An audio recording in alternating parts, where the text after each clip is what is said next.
हर हर महादेव दोस्तों, आषाढ़ सोमवार सुहागिन महिलाओं के जीवन में एक नई खुशियां लेकर आता है।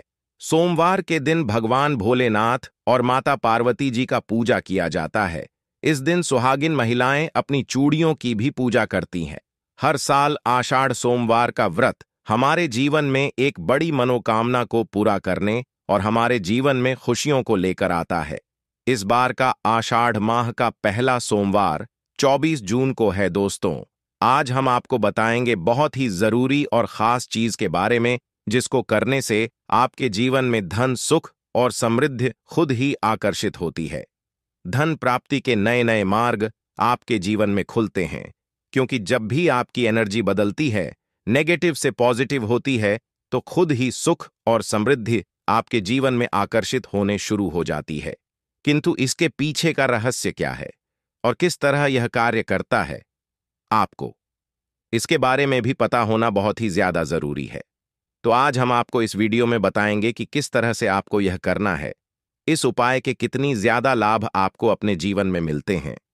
इसलिए इस वीडियो में बताई गई सभी बातों को बिल्कुल ध्यान से समझकर आप इसका लाभ उठाएं, क्योंकि जब भी आप इस उपाय को करते हैं तो खुद ही एक ही दिन में आपको इसके रिजल्ट भी दिखने शुरू हो जाते हैं।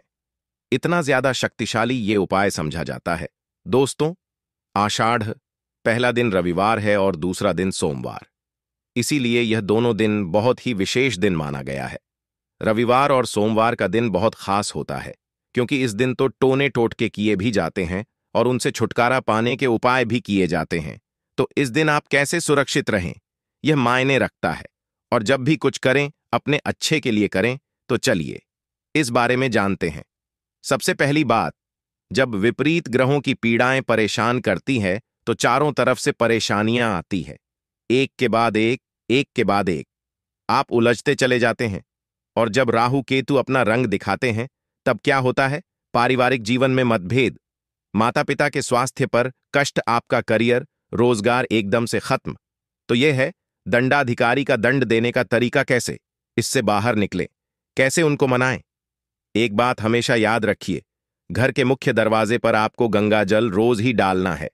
गंगाजल नहीं है तो तांबे के पात्र में या मिट्टी के बर्तन में रात में ही जल भरकर रख लें। सुबह सुबह कर 2-4 बूंद अपने मुख्य दरवाजे पर हल्का सा डाल दें। किंतु रविवार के दिन क्या करना है? आप जब घर के मुख्य दरवाजे की सफाई करवाते होंगे, झाड़ू लगाते होंगे, धुलवा आते होंगे, तो आपको सोमवार के दिन पहले झाड़ू लगाकर पहले पानी डालना है। यदि पानी डालने की व्यवस्था नहीं है तब 2-4 बूंद छींटे डाल दें और फिर सफाई करवाई। पानी डालने से क्या है, जो अतृप्त आत्माएं हैं वो शांत हो जाएंगी। आपके जीवन की मुश्किलें आपको परेशान नहीं करेंगे। तो ये उपाय जरूर करें। और दूसरी बात, जब हम घर की सफाई करवाते हैं, झाड़ू पोछा लगवाते हैं, तब पूछे वाले पानी में नमक या फिर फिटकरी डालकर ही पोछा लगवाएं। फिटकरी कैसे डालेंगे?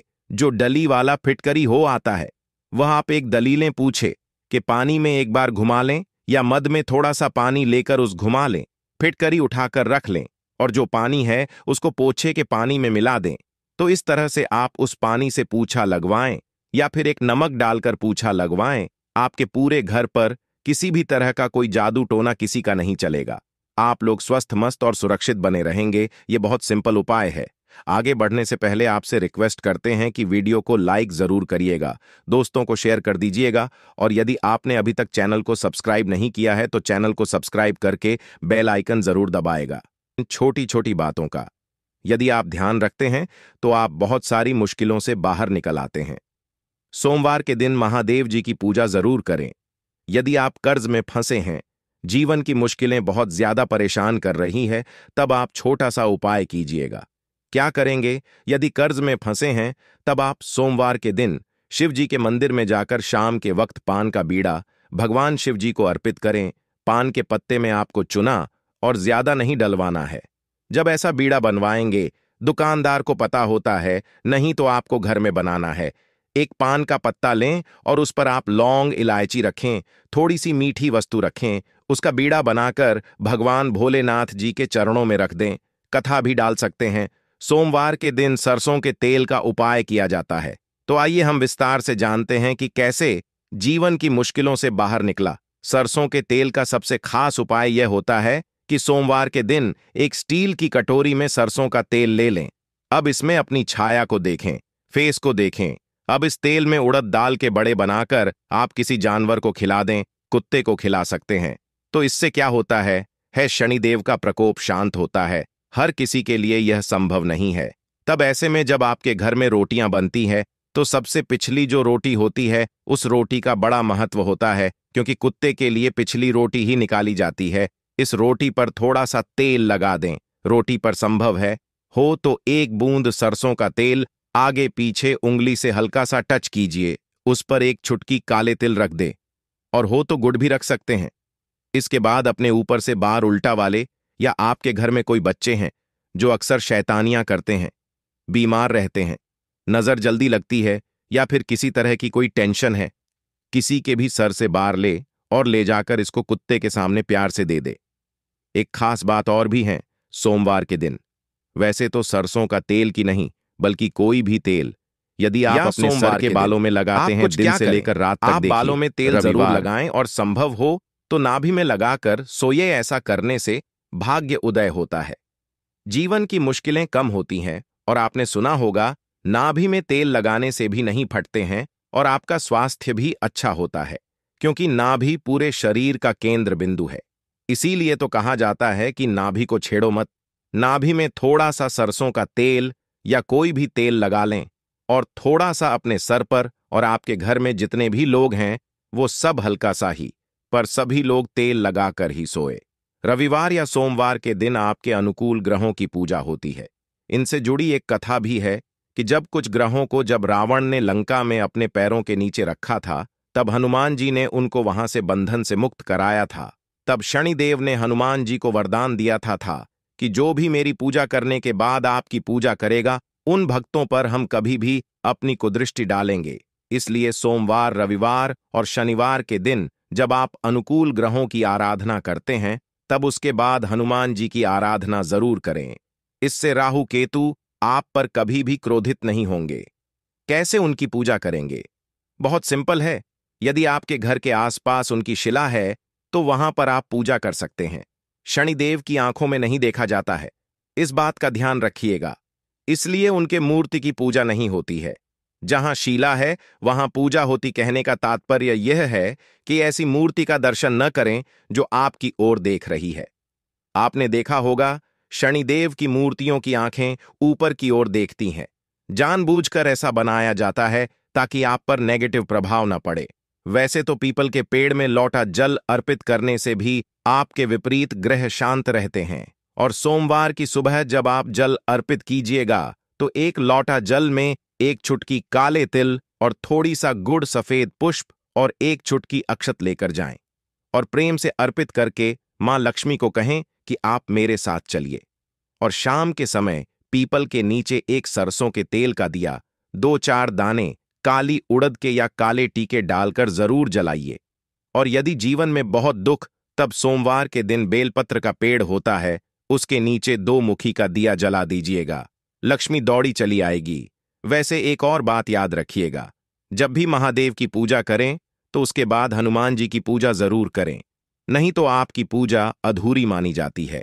और शनिदेव के अशुभ प्रभाव से बचने के लिए मंगलवार के दिन हनुमान जी की पूजा जरूर करनी चाहिए, ताकि आपके जीवन के दुर्भाग्य से आप बाहर निकल पाए। जी के भक्तों पर शनिदेव अशुभ प्रभाव नहीं देते, और शनि दोषों से मुक्ति के लिए आप चोला चढ़ाएं। कभी कभी शनिदेव यदि कुपित हो जाएं, 7.5 चले, तो ना तो आपका व्यापार अच्छा चलेगा, न ही जीवन में आप खुश रह पाएंगे। टेंशन और शत्रु विरोधी बढ़ जाएंगे। यदि ऐसा कुछ हो रहा है, आपको लगे कि बहुत ज्यादा परेशानी है, तो रविवार के दिन हनुमान जी को चोला अर्पित करें। अब यह चोला क्या होता है? चमेली का तेल या फिर भी ले लें। इसमें सिंदूर मिक्स करके हनुमान जी के शरीर पर लगाएं। उसी को कहते हैं चोला अर्पित करना। किंतु जो महिलाएं हैं वो लाल पुष्प अर्पित करें, वह हनुमान जी को स्पर्श न करें। इस दिन हनुमान चालीसा भी पढ़ना चाहिए, उससे आपके ऊपर कृपा बरसेगी। रविवार के दिन भूलकर भी किसी से पैसे उधार ना लें। यदि इस दिन कर लेंगे तो लंबे समय तक वह कर्ज आपके पास रह जाएगा। आप उतार नहीं पाएंगे दोस्तों। अभी तक आपने हमारे इस चैनल वैदिक ज्ञान ग्रंथ को अभी तक सब्सक्राइब नहीं किए हैं तो जल्द से इस चैनल को सब्सक्राइब कर लें और इस वीडियो को लाइक करके कमेंट में आप अपनी राशि डालना ना भूलें। आपके राशि के अनुसार आपके लिए जो उपाय सही रहेगा अगला वीडियो हम वही लेकर आएंगे। तो दोस्तों वीडियो में आगे बढ़ते हैं। इसीलिए रविवार के दिन ना ही उधार दें या उधार लेने से बचें। इस दिन हनुमान जी को भी प्रसन्न करने के छोटे से उपाय किए जाते हैं। जब आप रविवार के दिन शाम के समय पीपल के वृक्ष के नीचे जो दीपक जलाते होंगे तो विपक्ष सरसों के तेल का हो और इसमें 2-4 दाने काली उड़द की दाल दें। यदि आपके पास काली उड़द के दाने नहीं हैं तो काले तेल डाल दें। या हो सकता है आपके घर के आसपास पीपल का वृक्ष ही नहीं हो, तब क्या करेंगे? तब ऐसे में अपने घर के मुख्य दरवाजे बाहर दाहिने साइड आप एक दिया हाय सरसों के तेल का दिया जला दें। इसमें कुछ मत डालिए, का मिट्टी का दीपक जलाना है। दीपक के नीचे आसन जरूर दीजिएगा। आसन मतलब कुछ भी रख सकते हैं, फूलों की पंखुड़ियों पत्ते रख सकते हैं। इसके बाद इस दीपक का मुख दक्षिण दिशा की तरफ रखें। ये शाम आप पीपल के नीचे जो दीपक जलाते हैं यह पितृदेवों के निर्मित होता है और घर के मुख्य दरवाजे के बाहर भी जलाने से वहीं मिलता है। बाद में इस दीपक को मिट्टी में कहीं दबा दीजिए या कहीं पर साइड में सुरक्षित रख दीजिए। तो इस तरह से आप रविवार की शाम जीवन के कष्टों को दूर करने के लिए शनिदेव की शरण में आ सकते हैं। आज हम आपको एक खास उपाय के बारे में भी बताएंगे।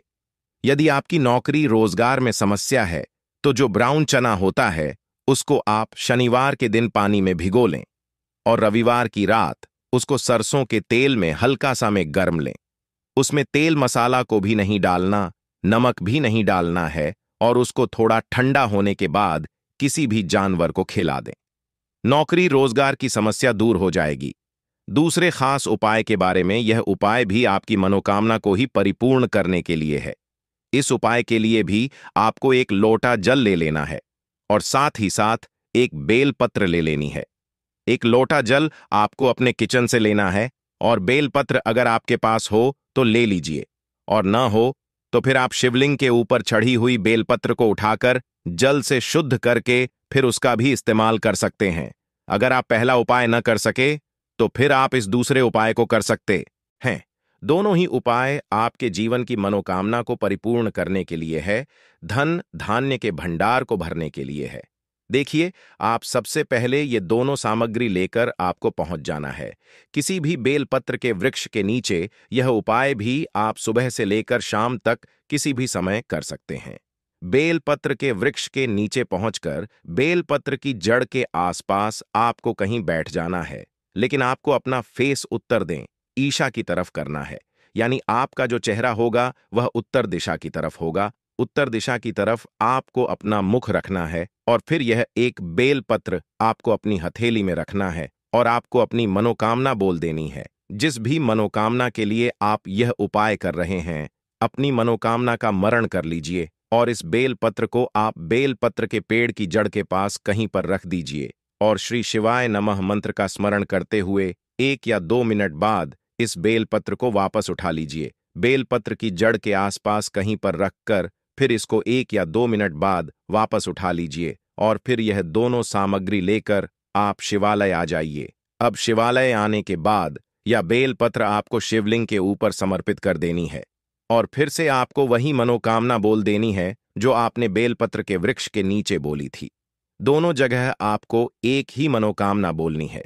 इस बात का आप स्मरण रखिएगा। इसके बाद आप जो एक लोटा जल लेकर आए हैं इसको धीरे धीरे इसी बेलपत्र के ऊपर समर्पित करते जाइए तथा लगातार श्री शिवाय नमः मंत्र का स्मरण करते जाइए। पूज्य गुरु जी ने कहा कि जो भी व्यक्ति इस विशेष उपाय को सोमवारी प्रदोष व्रत में करता है तो उसकी बड़ी से बड़ी मनोकामना शिव और शक्ति की कृपा से बहुत ही जल्द परिपूर्ण हो जाती है। अगर आपको यह वीडियो कैसा लगा कृपया कमेंट करें और वैदिक ज्ञान ग्रंथ के नए वीडियो पाने के लिए इस चैनल को सब्सक्राइब करें। वीडियो में फिर मिलेंगे। धन्यवाद।